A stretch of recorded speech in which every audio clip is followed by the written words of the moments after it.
Assalamualaikum warahmatullahi wabarakatuh. Salam sejahtera bagi kita semua dimanapun kita berada. Kami dari kelompok 8 akan menjelaskan tentang dampak positif dan negatif dari panas bumi. Izinkan saya memperkenalkan anggota kelompok 8. Pertama M. Yuda Istoktariza, kemudian Ella Fani Kristiani Boru Sinulinga, Enrico Nabil, Satria Dwi Herlambang, Andromeda, dan Vicky Miftahul Rizky. Materi yang akan kami sampaikan pada kesempatan kali ini adalah: pertama, definisi, pengertian panas bumi. Kemudian dampak positif dan negatif dari panas bumi. Dan yang terakhir adalah pemanfaatan. Penggunaan apa saja pada energi panas bumi dalam kehidupan sehari-hari. Yang pertama adalah pengertian panas bumi. Energi panas bumi atau lebih dikenal dengan nama energi geotermal berasal dari bahasa Yunani.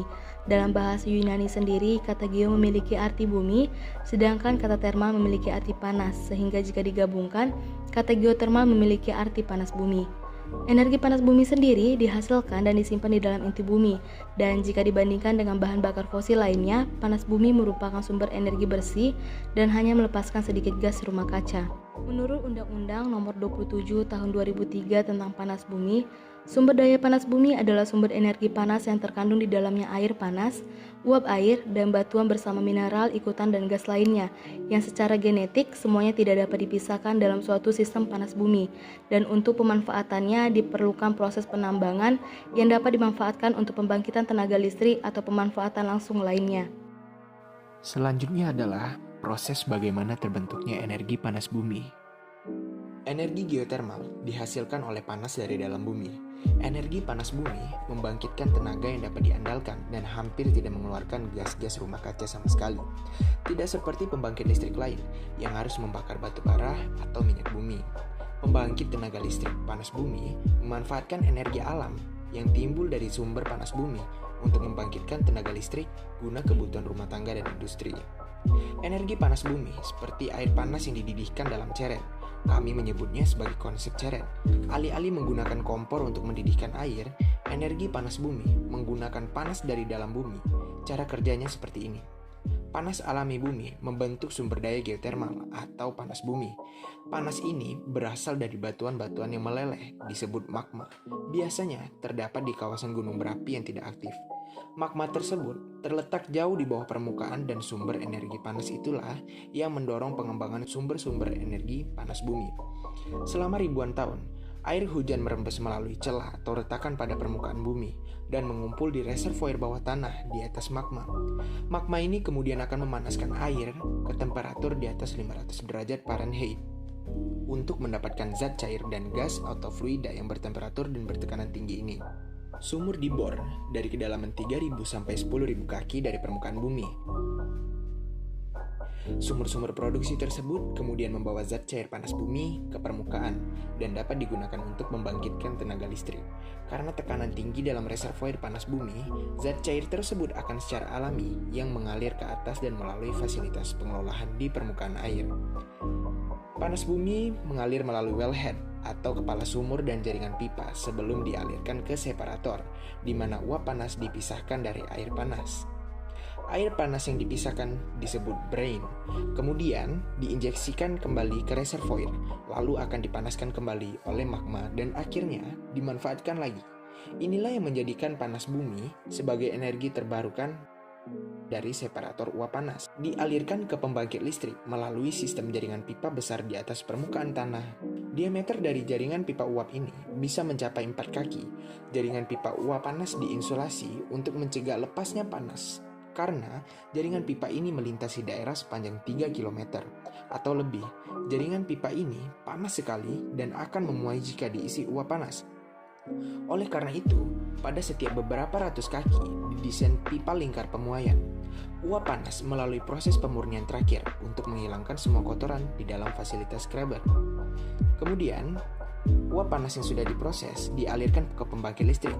Tenaga dan energi uap panas digunakan untuk memutar bila-bila turbin. Turbin kemudian memutar poros yang dihubungkan ke pembangkit listrik. Muatan listrik dihasilkan dari putaran magnet di dalam generator. Muatan listrik mengalir melalui kabel tembaga menuju trafo di luar pembangkit. Di dalam trafo, tegangan dinaikkan sebelum listrik dialirkan ke jaringan transmisi PLN Jawa Bali dan kemudian disalurkan ke rumah-rumah dan industri. Dibandingkan dengan sumber tenaga listrik lain, panas bumi merupakan sumber energi yang bersih dan ramah lingkungan, yang membuatnya menjadi salah satu solusi dalam mengatasi dampak pemanasan global dan perubahan iklim.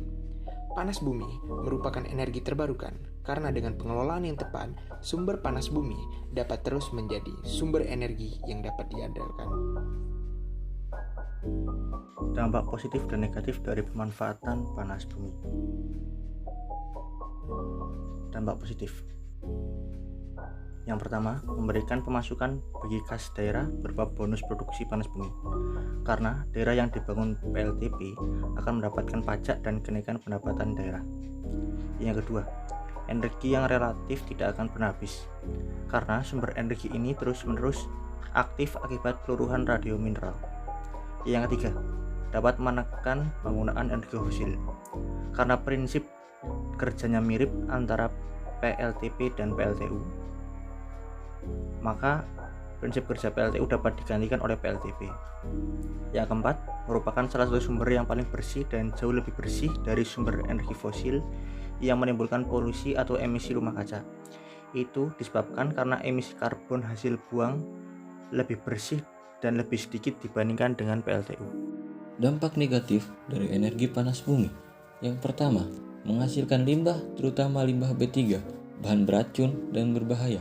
Adalah semua bahan atau senyawa, baik padat, cair, ataupun gas, yang mempunyai potensi merusak terhadap kesehatan manusia, serta lingkungan akibat sifat-sifat yang dimiliki senyawa tersebut. Yang kedua, biaya modal yang sangat tinggi. Sebagai informasi, salah satu kendala utama dalam pengembangan energi panas bumi di Indonesia adalah pendanaan. Eksplorasi dan produksi panas bumi membutuhkan modal yang sangat besar. Untuk pengeboran satu sumur saja, rata-rata membutuhkan biaya sampai 145 miliar. Pengeboran panas bumi juga sangat berisiko.